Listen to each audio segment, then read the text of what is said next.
খোদা গো কি হবে। তখনই এক খবর আসে, শোনো আমিনা বিবি, তোমার কোলে নাজিল হলো খোদার শ্রেষ্ঠ নবী। আল্লাহ স্বয়ং তার লালন পালনে নিয়েছে গো ভার, আর জিবরিল আমিন থাকবে হোগে ওর পাহারাদার। ও সৃষ্টিকুলের শিরোমণি, সৃষ্টিকুলের শিরোমণি হবে নবী কুলের মোল, সৃষ্টিকুলের শিরোমণি নবী কুলের মোল। দুনিয়াতে যার নাম হবে মোহাম্মদ রাসূল, দুনিয়াতে যার নাম হবে মোহাম্মদ রাসূল। মা আমিনার দোলায় দেখো দোলে মিমের ফুল, দুনিয়া ঘুরে পাবে না গো যাহার সমতল। এই বিনা দানার খেজুর মন দিয়ে শুনতে হবে। বিনা দানার আমার নবী যখন এসে ইসলাম প্রচার করে, দিন ইসলাম প্রচার করতে থাকে, বড় লা ইলাহা ইল্লাল্লাহু মুহাম্মাদুর রাসূলুল্লাহ সাল্লাল্লাহু আলাইহি ওয়াসাল্লাম এই দুনিয়াতে যখন ইসলাম প্রচার করে, বহু বেদিন বেধর্মী যারা আমার নবীকে অনেক প্রশ্ন করত, অনেক কষ্ট দিত, অনেক আঘাত দিত, এই দুনিয়াতে ঠিক এই রূপ এক ইহুদি এসে প্রশ্ন করে, বলো মুহাম্মদ তোমার আগে অনেক নবী এসেছে, তুমি যে শেষ নবী মুহাম্মদ বলে প্রচার করো, তোমাকে আমি কেমন করে মেনে নিতে পারি? কেন? তোমার আগে অন্যান্য নবীরা এসেছে, কেউ মুর্দাকে জিন্দা করে দেখিয়েছে, কেউ পশু পাখির ভাষা বুঝতে পারতো। এই দুনিয়াতে এক একটা নবীর আল্লাহ এক এক রকম খুবই দান করেছিলেন, কিন্তু তোমাকে আমি মুহাম্মদ তোমাকে নবী বলে আমি কেমন করে মানি? আমি একটা পরীক্ষা করতে চাই। কি পরীক্ষা? শোনো, ওই পকেটে একটা খেজুরের দানা বার করে বলে, শোনো এই খেজুরের দানা তোমার হাতে দিচ্ছি মুহাম্মদ, তুমি আমার সামনে এই দানাটা পুঁতে একদিনে যদি একটা গাছ বের করে দেখাতে পারো, তাহলে আমি তোমাকে শেষ নবী মুহাম্মদ বলে মেনে নেব, আর তোমার কলমা পড়ে মুসলমান হয়ে যাবে।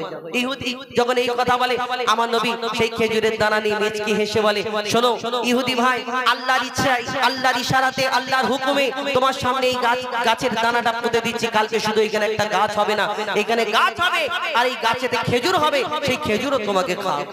ইহুদি চিন্তা করে কি করে হবে? একদিনে তো একটা এত বড় গাছ হওয়া তো সম্ভব না, ইম্পসিবল না, এই দুনিয়াতে সম্ভব না। কিন্তু মুহাম্মদ বলে গাছে ফল হবে, আর সেই ফল খাওয়াবে, এটা কেমন করে হয়? ইহুদি সাথীরা বলে, শোনো মুহাম্মদ আসমানের চাঁদকে টুকরা করে দেখায়, জমিনের পাথরকে কলমা পড়িয়ে দেখায়, মুহাম্মদ নিশ্চয়ই কোনো জাদু জানে, হয়তো তুমি মুহাম্মাদের সঙ্গে চ্যালেঞ্জ করো না, পারবে না। তখন সেই ইহুদির ভয় ঢুকে যায় ভিতরে, তাহলে আমাকে তো মুসলমান হতে হবে, কি হবে? সেই ইহুদি কি করে? আর এই বিনা দানার খেজুর হলো কোথা থেকে? কবি ছন্দের মাধ্যমে লিখছে, দেখো এক খেজুর দানা নিয়ে এক ইহুদি নবীর কাছে কয়, এক খেজুর দানা নিয়ে এক ইহুদি নবীর কাছে কয়, বলে তোমায় নবী মেনে নেব এই দানাতে যদি একদিন গাছ হয়, তোমায় নবী মেনে নেব এই দানাতে যদি একদিন গাছ হয়। আর সেই দানা নিয়ে নবী আমার মাটিতে পুঁতে হাসে, সেই দানা নিয়ে আমার মাটিতে পুঁতে হাসে, বলে এই দানারি ফল খাবে গোকাল ইহুদি তুমি এসে, এই দানারি ফল খাবে গোকাল ইহুদি তুমি এসে। আর ভাবে ইহুদি সত্যি যদি এই দানাতে গাছ হয়ে যায়, সেই ভয়েতে গভীর রাতে ইহুদি দানা চুরি করে তুলে নেয়, সেই ভয়েতে গভীর রাতে ইহুদি দানা চুরি করে তুলে নেয়। পরের দিনে সেই ইহুদি নবীর সাথে গাছে দেখতে যায়, পরের দিনে সেই ইহুদি নবীর সাথে গাছে দেখতে যায়। সে কি করলো? ভয়েতে দানাটা চুরি করে তুলে নেই, যে চিন্তা করে মুহাম্মদ যদি গাছ বের করে দেখায়, তাহলে আমি আগে দানাটা চুরি করে নিই, তাহলে আর দানা থাকবে না, গাছ হবে না। এই চুরি করে আর ওই যত ইহুদিদের জোগাড় করছে, শোনো শোনো মুহাম্মদ এরকম এরকম ঘটনা বলেছিল আমাকে, কিন্তু কালকে সবাই মিলে সেখানে হাজির হবো। কেন? দানা তো আমি তুলে নিয়েছি আমার পকেটে, গাছ কিরকম করে হয় আমিও দেখবো। আর আল্লাহ যাকে সম্মান দেয় দুনিয়াতে, তাকে কেউ কিছু করতে পারে না। এই দুনিয়াতে যখন সেই ভয়েতে ইহুদি দানা চুরি করে তুলে নেয়, তারপরের দিন সেখানে সবাই লোকজনকে নিয়ে জড়ো হবে বলে সবাই প্রস্তুত করে যে মুহাম্মদকে বেইজ্জত করব। কবি ছন্দের মাধ্যমে লিখছে, দেখো সেই ভয়েতে গভীর রাতে ইহুদি দানা চুরি করে তুলে নেয়, পরের দিনে সেই ইহুদি নবীর সাথে গাছে দেখতে যায়, পরের দিনে সেই ইহুদি নবীর সাথে গাছ দেখতে যায়, গিয়ে দেখে সেথায় গাছ হয়ে ফল ভরে রয়। নবী তাকে নিজের হাতে সে গাছের খেজুর খেতে দেয়, আর খেজুর খেয়ে বলে ইহুদি এর দানা কোথায়? এই গাছে অনেক কটা খেজুর খেয়েছি আর আমার নবীকে প্রশ্ন করে মোহাম্মদ আর তোমাকে প্রশ্ন করবো না, একটাই আমার উত্তর দিয়ে দাও। এই আরবের বুকে হাজার হাজার লক্ষ লক্ষ যদি খেজুর গাছ থাকতে পারে হয়, তাহলে সব খেজুরের মধ্যে দানা আছে, আটি আছে, বীজ আছে, তুমি সব জানো। কিন্তু তোমার এই গাছের খেজুর যে কটা খেলাম, একটা খেজুরের মধ্যে আটি নেই, দানা নেই, কি ব্যাপার? যখন এই প্রশ্ন করে আমার নবী যদি তাকে ডাইরেক্ট বলে তার মনে কষ্ট পাবে। আমার নবী দয়ার নবী, মায়ার নবী, কাউকে তো কষ্ট দিতেন না। কি উত্তর দেয় আর তারা কি করে কবি ছন্দের মাধ্যমে লিখছে দেখুন। সেই খেজুর খেয়ে বলে ইহুদি এর দানা কোথায়? আর নবী বলে যে গাছের দানা রাতে চুরি হয়ে যায়। নবী বলে যে গাছের দানা রাতে চুরি হয়ে যায়, সেই বিনা দানার গাছের খেজুরে দানা কি আর হয়? ইহুদি তখন স্বীকার করে, ইহুদি তখন স্বীকার করে মোর নবীর কাছে ভুল। ইহুদি তখন স্বীকার করে মোর নবীর কাছে ভুল। আর কি বলে? তুমি খোদার সত্যি নবী মুহাম্মদ রাসূল, পড়ে নাই লা ইলাহা ইল্লাল্লাহু মুহাম্মদ রাসূল। মা আমিনার দোলাই দেখো দোলে মিমের ফুল, দুনিয়া ঘুরে পাবে না গো যাহার সমতল। মা আমিনার দোলাই দেখো দোলে মিমের ফুল, দুনিয়া ঘুরে পাবে না গো যাহার সমতল। সে আসার পরে পড়ছে দেখো, আসার পরে পড়ছে দেখো সারা জগৎ গোল। লা ইলাহা ইল্লাল্লাহু মুহাম্মদ রাসূল, লা ইলাহা ইল্লাল্লাহু মুহাম্মদ রাসূল, লা ইলাহা ইল্লাল্লাহু মুহাম্মদ রাসূল। বেমিসাল বেমিসাল বেমিসাল নবী, बेमिसाल बेमिसाल बेमिसाल नबी, बेमिसाल बेमिसाल बेमिसाल नबी, बेमिसाल बेमिसाल बेमिसाल नबी। ओगो बेमिसाल नबी मोर তোমার নাই তুলনা, ওগো বেমিসাল নবী মোর তোমার নাই তুলনা, ওগো বেমিসাল নবী মোর তোমার নাই তুলনা, ওগো বেমিসাল নবী মোর তোমার নাই তুলনা, ওগো বেমিসাল নবী মোর তোমার নাই তুলনা, ওগো বেমিসাল নবী মোর তোমার নাই তুলনা। ধন্য হলো কাবা, ধন্য সারাগে জামানা, ধন্য হলো কাবা, ধন্য সারাগে জামানা। নূরের আভায় জগৎ চমকায়, নূরের আভায় জগৎ চমকায়, চমকায় সারা কায়না। ধন্য হলো কাবা, ধন্য সারাগে জামানা। ওগো বেমিসাল নবী মোর তোমার নাই তুলনা, ওগো বেমিসাল নবী মোর তোমার নাই তুলনা, ওগো বেমিসাল নবী মোর তোমার নাই তুলনা, ওগো বেমিসাল নবী মোর তোমার নাই তুলনা।